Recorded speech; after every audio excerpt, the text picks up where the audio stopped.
A cloud hides the sky. A nuclear shadow falls across the human future.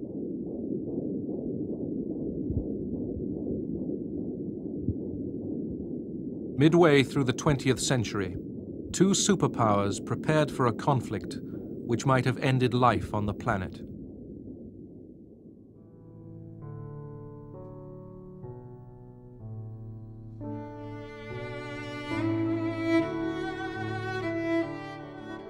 Spring flowers, the warm light of day, the pleasures of life. But under this American hotel was a hidden gate. It led into an underworld.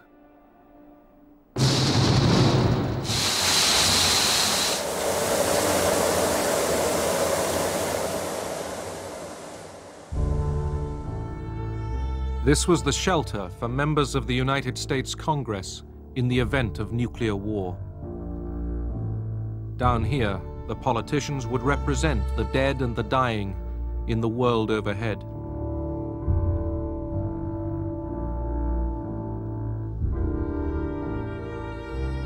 For a handful of human beings, there was all they needed to wait out the nuclear winter.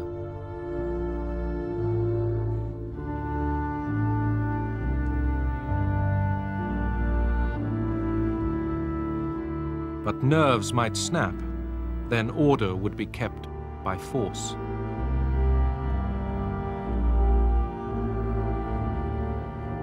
The lost world above the shelter would become only a memory, a myth.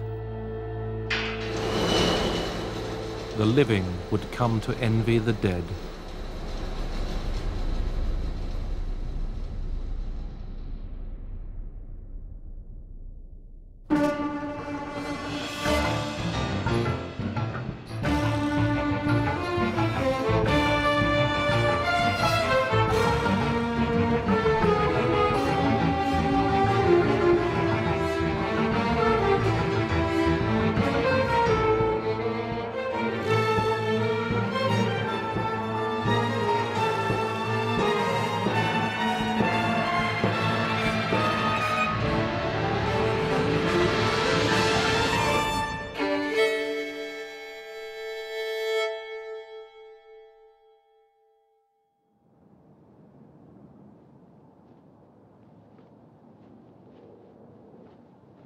Berlin, 1945.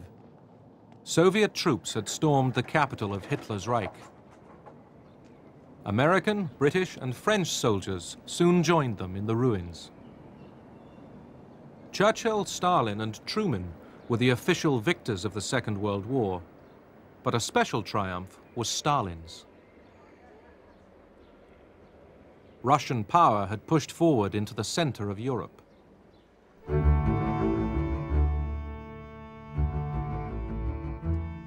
At Potsdam, outside Berlin, the Big Three met to settle the post-war order. Winston Churchill represented a Britain exhausted by war,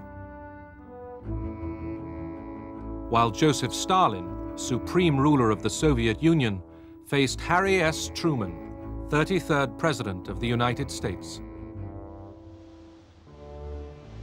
It was 3 months after the death of President Franklin Roosevelt that Harry Truman, once a Missouri haberdasher, set off for Potsdam.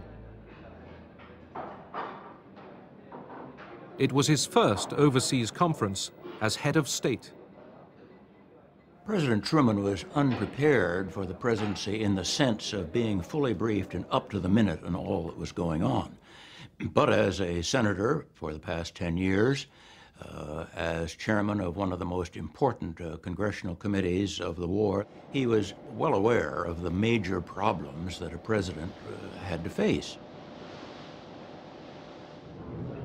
Stalin was late for the conference. He had a sort of heart attack. Anyhow, he came one day later. He visited Churchill and Truman and immediately apologized for being late. The Soviet Union was devastated by war, but Stalin remained a formidable figure. I went up to him and I said, Marshal, this must be a great satisfaction to you after all the trials that you've been through and the tragedy that you've been through, to be here in Berlin.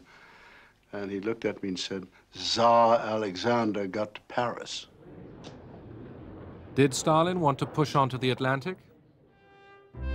Lenin, his predecessor, once hoped the Russian Revolution would lead on to communist world revolution.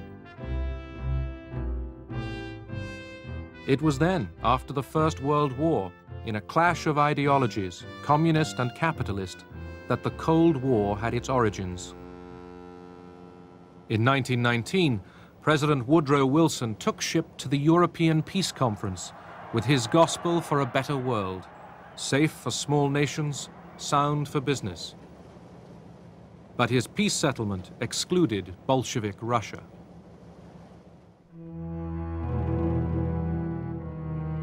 Many nations, including the United States and Britain, sent troops to fight the Russian Revolution. Churchill, fresh from victory over Germany, urged, "Kill the Bolshevik, kiss the Hun." The intervention left Lenin and Stalin convinced that the West would seize any chance, embrace any ally, in order to destroy communism. I joined the Civil War as a so-called son of the regiment. We were young boys. We knew we were fighting for the people, the poor people. There was widespread support for the Red Army. The foreign troops soon withdrew. The Bolshevik Reds defeated the Whites, their Russian enemies. The White Guards, who had left Russia, were encircling us. There was starvation. It was a time when sausages were made from human flesh.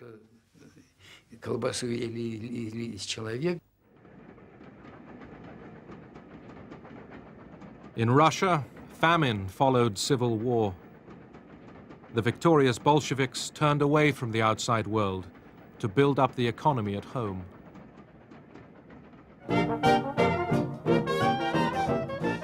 America also turned inwards. People wanted the good life and no more foreign entanglements.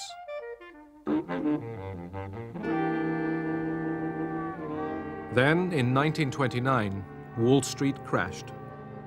The Great Depression began. Suddenly, across the richest nation on earth, millions faced destitution. American politics shifted to the left. I, Franklin Delano Roosevelt, do solemnly swear that I will faithfully execute the office of President of the United States and will, to the best of my ability, preserve, protect, and defend the Constitution of the United States. So help me God. Roosevelt promised a New Deal for Americans. He would manage capitalism for the public good. And in a change of policy, he recognized the Soviet Union. One has to remember that we had been, I think, for 16 years without any representation in Russia. No relations between the two governments. And FDR was the one who decided to try to break that logjam.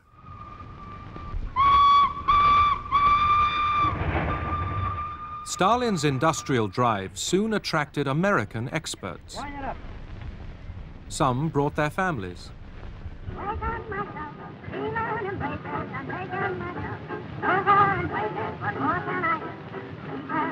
While Soviet muscles strained to raise dams and blast furnaces, American corporations supplied skilled engineers on contract.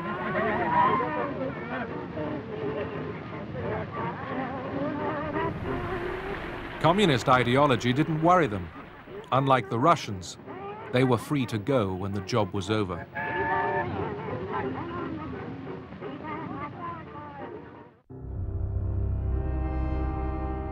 Stalin was master of the economic plan, a tyrant who tolerated no failure and no criticism.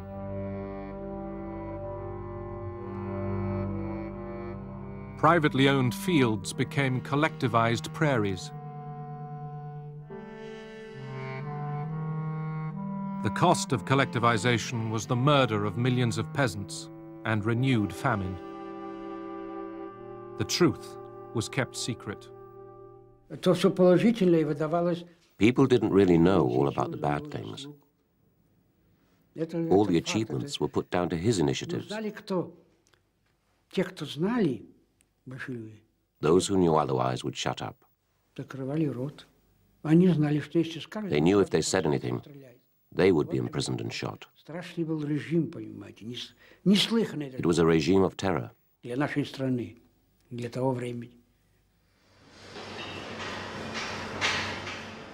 This was socialism in one country.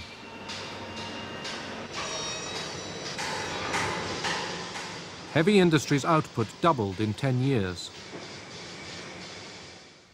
Stalin felt that in order to get public support for the things he was doing, which were very harsh policies, he had to convince a great many of the people, the common people and the party members, that Russia was confronted with a conspiracy on the part of the major capitalist powers to undermine the Soviet government by espionage. Lenin's old comrades confessed to imaginary crimes. Игра разоблачена, маска предательства с их облика, с их лиц сорвана, и сорвана раз и навсегда. Пусть прогремит ваш приговор, как освежающая и всеочищающая гроза. I could see them there with their pale faces, their twitching lips, their evasive eyes. These were the faces of men who had been, if not tortured, then terrified in many ways, and often by threats to take it out on their families if they didn't confess. The Moscow trials tore away some foreign illusions. Stalin's Soviet Union was revealed as a police state, not a workers' paradise. But even in America, thousands stayed loyal to the communist dream. In the 1930s, Moscow called for a popular front of the left against Hitler and fascism. Within the shadow of the giant skyscrapers, the red cohorts of communism gather at historic Madison Square. Fighting the spread of fascism became the great cause for socialist and communist alike. Doubts about Stalin were repressed. In Spain, volunteers from all over the world rallied to oppose the fascist rebellion launched by Franco. Franco was armed by Mussolini and Hitler.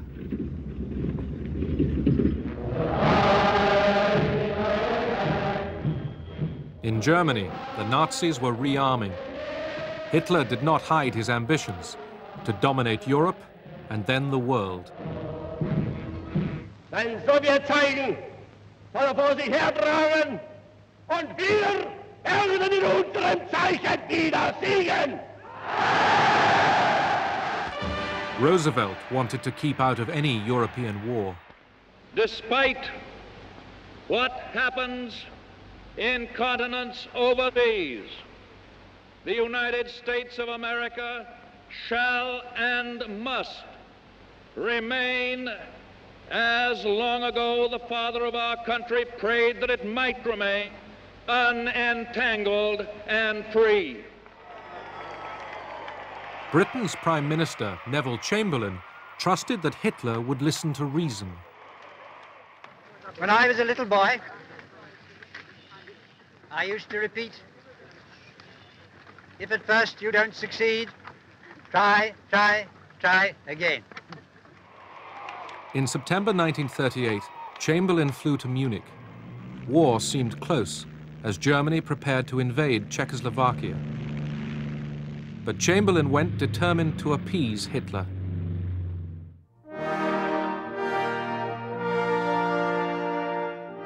At Munich, Britain, France, and Italy licensed Hitler to seize the Czech Sudetenland with its German minority. Czechoslovakia's allies had abandoned her. In Moscow, Stalin drew lessons from Munich.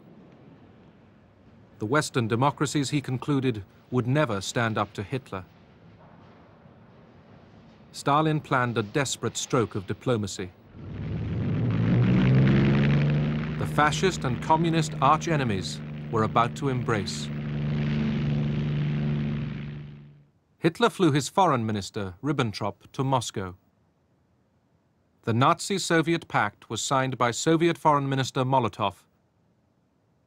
The West was appalled.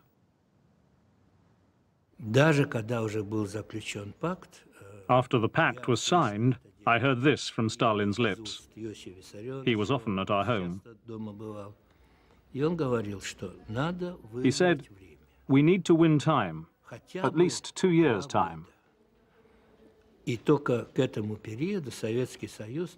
Only then will the Soviet Union be able to defend itself against Germany.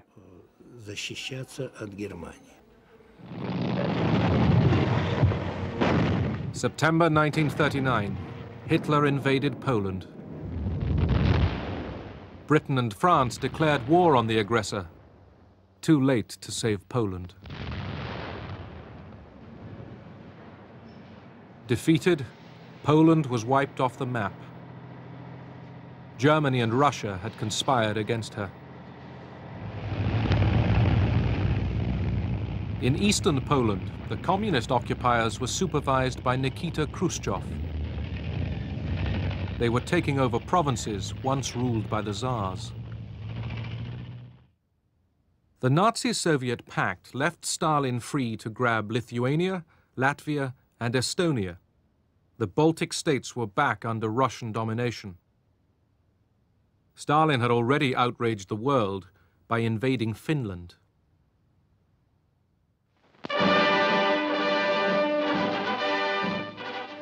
The Soviet Union is run by a dictatorship as absolute as any other dictatorship in the world.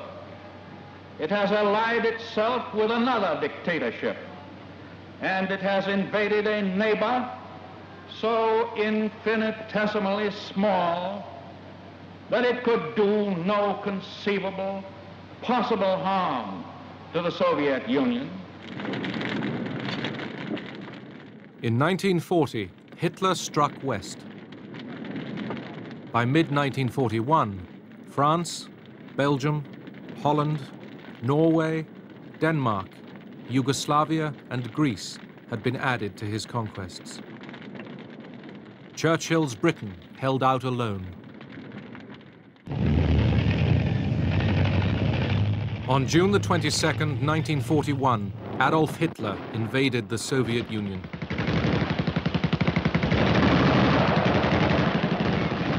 It was a day that changed history. Hitler meant to win a vast colony for Germany. Instead, his act would bring Russian power into the heart of Europe only 4 years later. The future outlines of the Cold War began to form as the Nazi tanks surged forward. The Red Army fell back in retreat. My mother said, "Go with the soldiers." The soldiers were retreating, injured, covered in blood. I only had my overcoat and my shoes, that's all. Soviet citizens rallied. Abroad, the Soviet Union won unexpected friends. Churchill, in spite of his past anti-Soviet feelings, at once welcomed Stalin's Russia as an ally. He did say to his friends, of course, that he'd have welcomed the devil if the devil had turned up in order to help him defeat Hitler.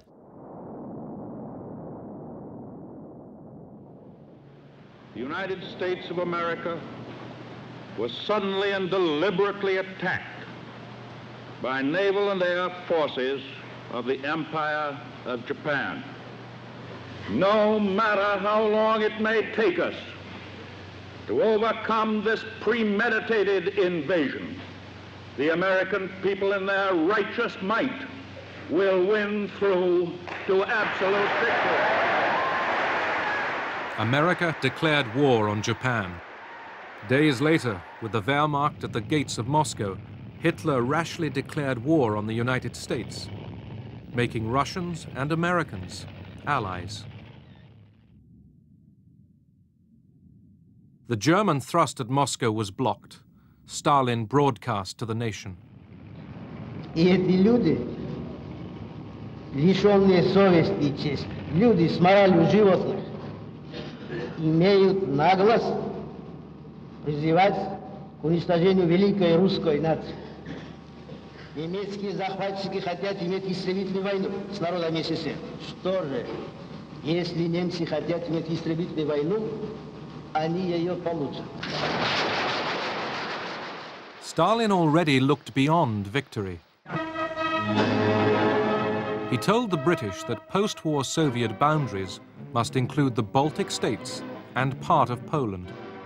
When I went to Moscow with Anthony Eden in December 1941, when the Germans were still only 19 kilometers away from us as we talked, the very first thing that Stalin said at that meeting was, Mr. Eden, I want to have your assurance that at the end of the war you will support my just claim to all these areas, you see.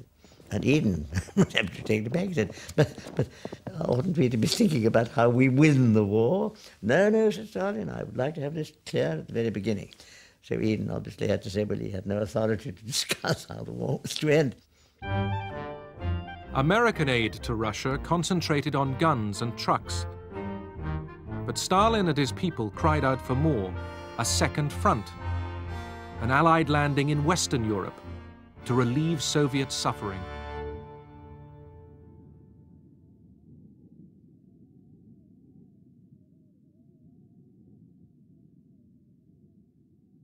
I saw the atrocities. I heard the noises of war. Although it's 50 years ago, I can still hear the noises of war. The shells, the bombing, people screaming, women crying.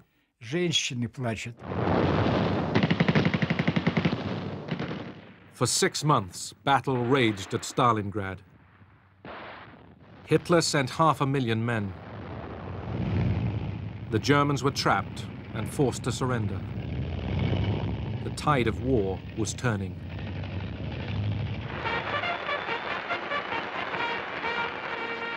Western opinion cheered on the Red Army, their comrades in arms. The Russians have thus far lost in the common cause at least 50% more men killed, wounded, and missing than all the rest of the European allies put together. And moreover, they have killed, wounded, and captured at least 20 times as many Germans as the rest of the allies.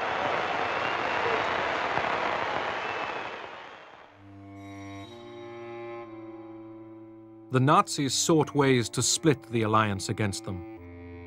At Katyn in western Russia, they dug up the corpses of more than 4,000 Polish officers. Germany announced, truthfully as it turned out, that the officers had been murdered by Soviet security troops in 1940. Britain and America chose to ignore this evidence of Stalin's methods.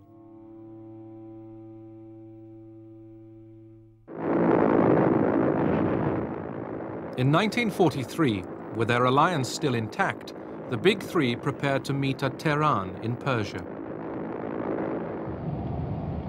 I was summoned to Tehran to help them prepare for the conference. Mr. Roosevelt is supposed to arrive. We had the code names for it. And so I called the airfield, and sure enough, I spoke to Admiral Leahy. I said, "Are you coming?" And he said, "No, we're not coming. We're going to American mission." And when I said that to Molotov, I thought he'd just fry me alive. Say what? And he'd get all the four-letter words I never heard in my life were spilled over me. He'd say, who the hell are you here anyway? How'd you get in here? What do you know? What am I going to say to Stalin? Stalin persuaded Roosevelt that his safety was best assured by residence at the Soviet embassy. The embassy had been specially prepared for his visit. It was bugged.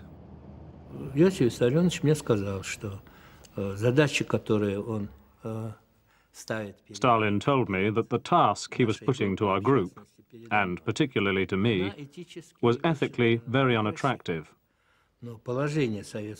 However, the position of the USSR was so serious that he had to know what our allies were thinking. Stalin was very skillful in dealing with Roosevelt and Churchill. Even Churchill began to quite like him, you know, and talk about Uncle Joe, which was a quite affectionate term.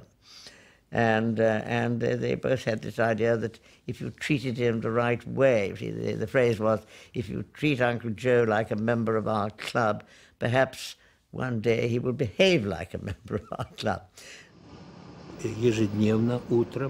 Every day, at 8 in the morning, I had to go to Stalin.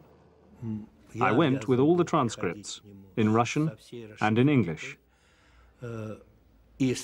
For about an hour, Stalin examined, in great detail, all of Roosevelt's conversations. I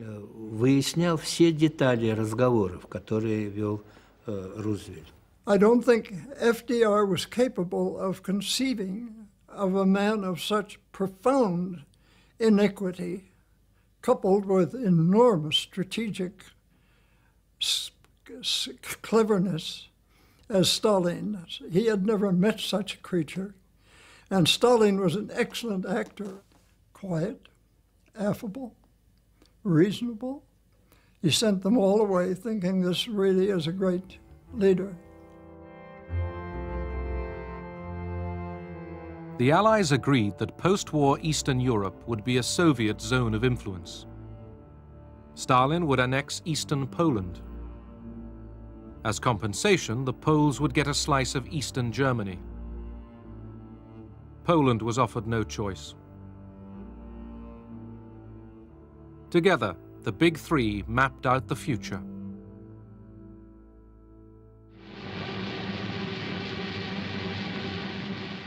D-Day, the 6th of June, 1944, the biggest seaborne invasion in history, lands in France.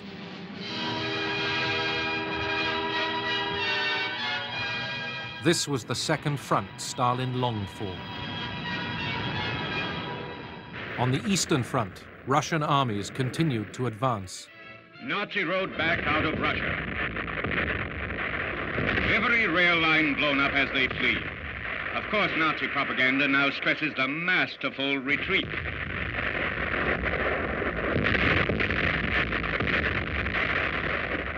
The Soviet flag unfurled in triumph over Sani, Tarnopol, Odessa, as the Russian tide of victory rolls westward toward Germany.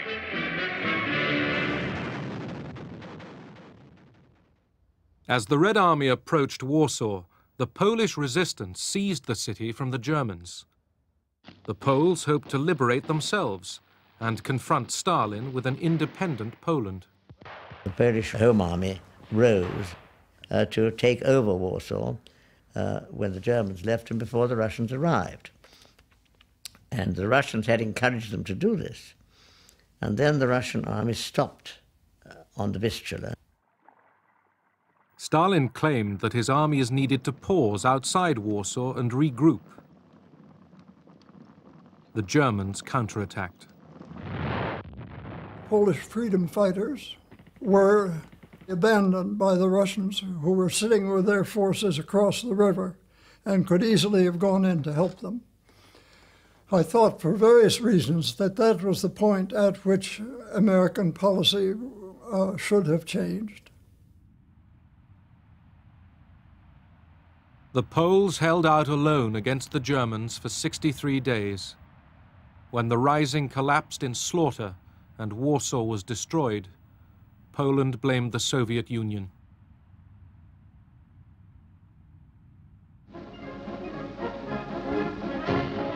Then, with Poland under Soviet occupation, Churchill and Stalin got down to power broking in Moscow.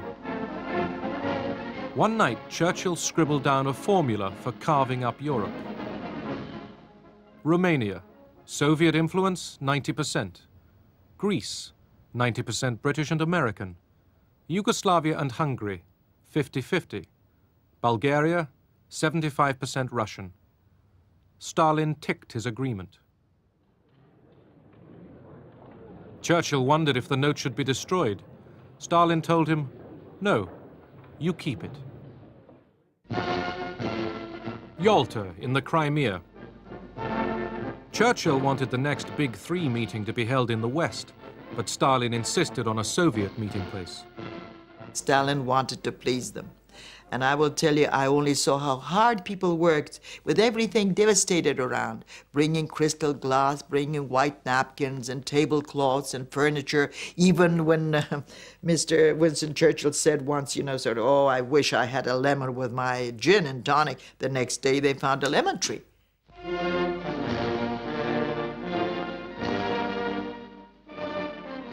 The journey was torment for the sick Roosevelt. His polio and the strains of war leadership dragged him down.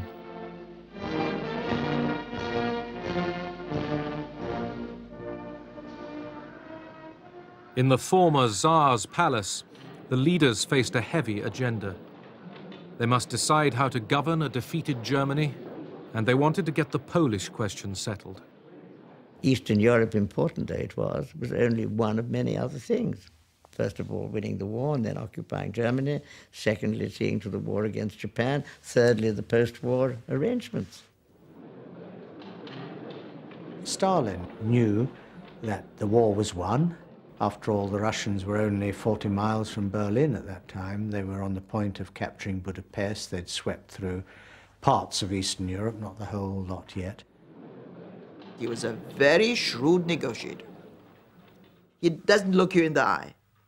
He's just sort of smoking. He was a chain smoker. And he was just sort of smoking, and you think that probably he's not listening, you know. Then all of a sudden, he would raise his fingers. The terrible mistake that Roosevelt made was that he was trying to ingratiate himself into Stalin's favor by stressing the divisions between Churchill and himself. So he made it quite clear to Stalin that there were real divisions as well as imaginary ones. For us, of course, the major topic was the future of Eastern Europe and above all Poland. And on that, Stalin obviously was bound to get what he wanted because the Red Army was in occupation of the whole area, including Poland. They'd already gone through Poland into Germany by the time we were in Yalta.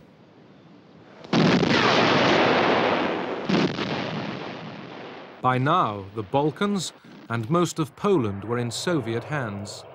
So too was much of Czechoslovakia and Hungary. Battlefield facts that diplomacy could not alter. We got at Yalta 2 diplomatic documents, which on paper were perfectly satisfactory. I mean, that there would be a coalition government in Poland, including people from the West, and there would be free elections in Poland. And then there was a declaration covering the whole of Eastern Europe called the Declaration on Liberated Europe, which again was to be rebuilt on the basis of democracy and free elections and all the rest of it. Of course, phrases which the Russian used but interpreted rather differently.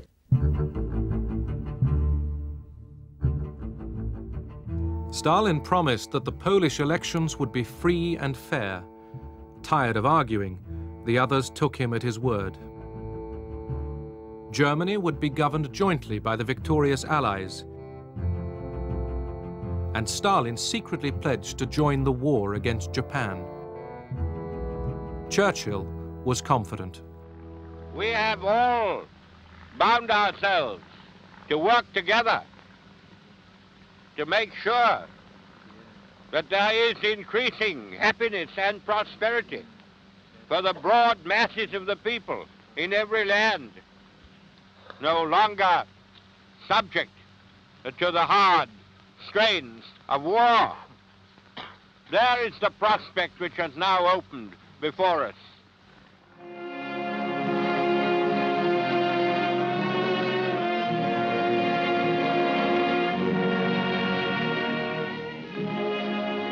funeral special heads for Washington. An honor guard of servicemen keeps vigil beside the flag-draped casket. At villages, crossroads, way stations, the people who were so close to his heart stand silently, expressive of the devotion Franklin Roosevelt inspired.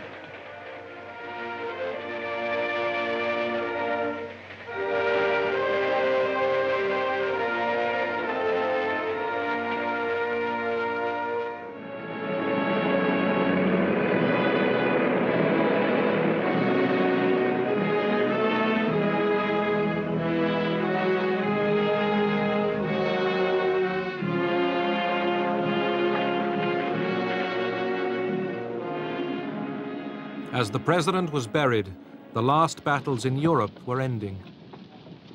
American troops were taking over German towns without resistance.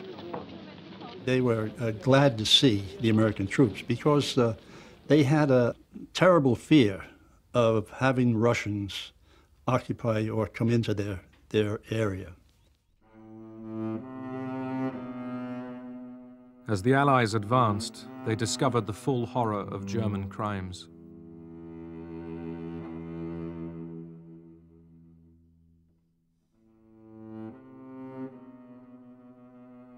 The Jews had been the Nazis' special target, but every nation was mourning over mass graves. Fear of a German revival would overshadow the first years of peace.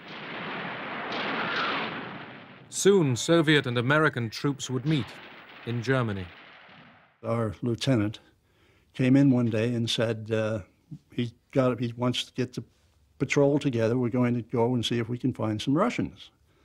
Well, none of us were too eager to go on that patrol, really, because we realized the end of the war was imminent, and we didn't know what was out there.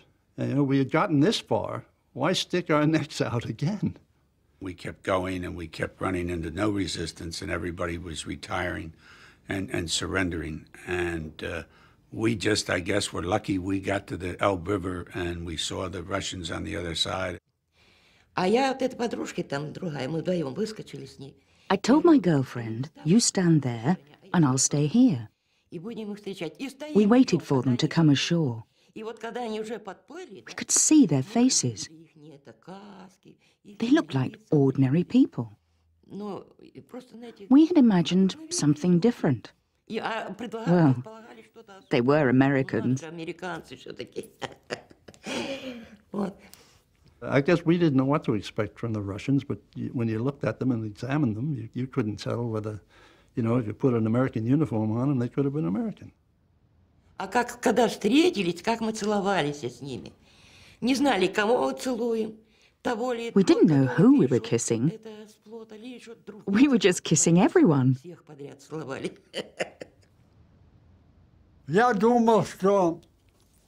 I think that for us, the war was over.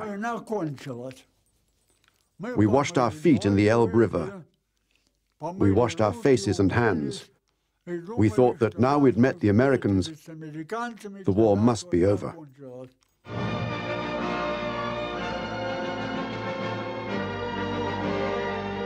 Two days later, the movie cameras were ready. The moment of history, the meeting of ordinary soldiers from Russia and America, was rerun dramatically with a bigger cast.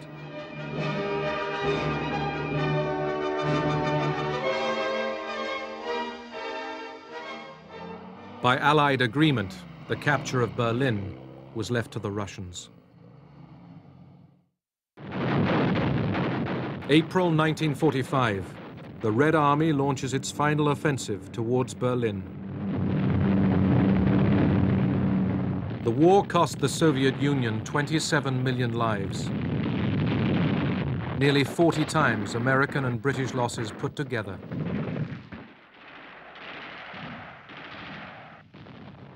The red flag, destined to fly over the Reichstag, was a homemade affair.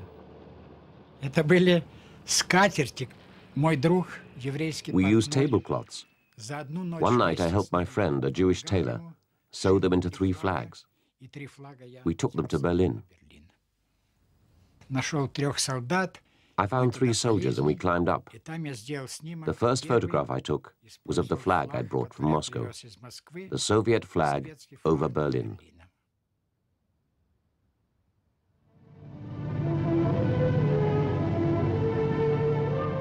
As Hitler's Reich fell apart, hundreds gathered in San Francisco to found the United Nations organization.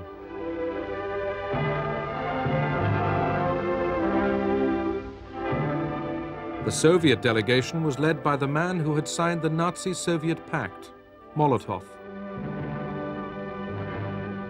Молотов был очень нервно настроен. Molotov was very nervous because he felt that the war is coming to an end. Victory would soon be here, and here he is in America. That's why every day he sent cables to Stalin. When may I return? As the San Francisco meeting continued, news came of Germany's surrender. General Eisenhower informs me that the forces of Germany have surrendered to the United Nations. The flags of freedom fly all over Europe. As the fighting stopped, the Soviet front line had cut Europe in two, from the Baltic to the Adriatic. The war in the Pacific dragged on. American Marines had stormed Iwo Jima. It was a foretaste of how difficult and bloody the final invasion of Japan might be.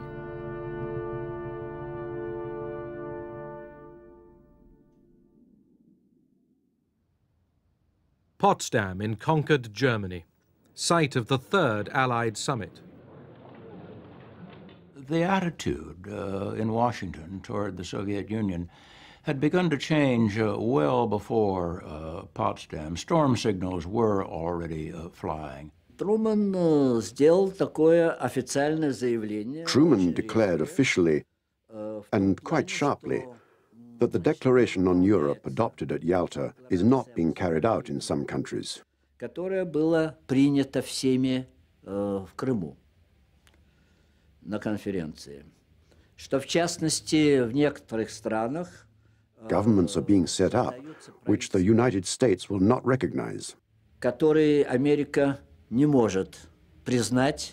I'd call the Potsdam Conference a bad-tempered conference, because apart from the ceremonial occasions, it was really very bad-tempered. The Allies couldn't easily agree about a German peace treaty or on how to carry out agreements reached at Yalta. Stalin confirmed that his troops were ready for war with Japan. But the day before the conference, America had successfully tested an atomic bomb. President Truman, after consulting with the British and with his own military advisors, decided that he would tell Stalin that we had a powerful new weapon without identifying it as a nuclear weapon. Truman repeated what he was saying about the new weapon. He thought Stalin didn't hear or didn't understand him. Stalin said, "Okay, thank you for the information."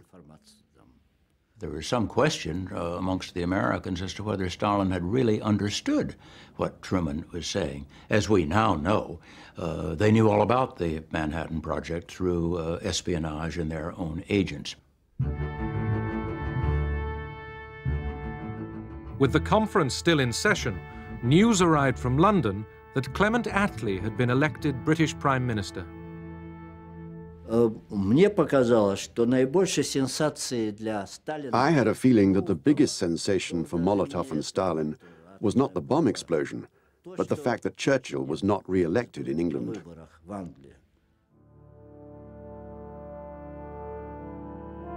Another photo call.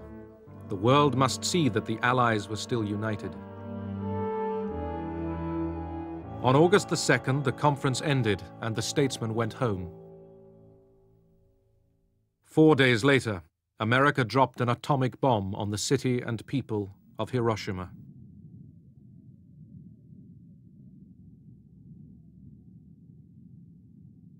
Three days after that, another was dropped on Nagasaki. Soon the human race would be able to destroy itself in a day. At each Cold War crisis to come, the nuclear shadow threatened.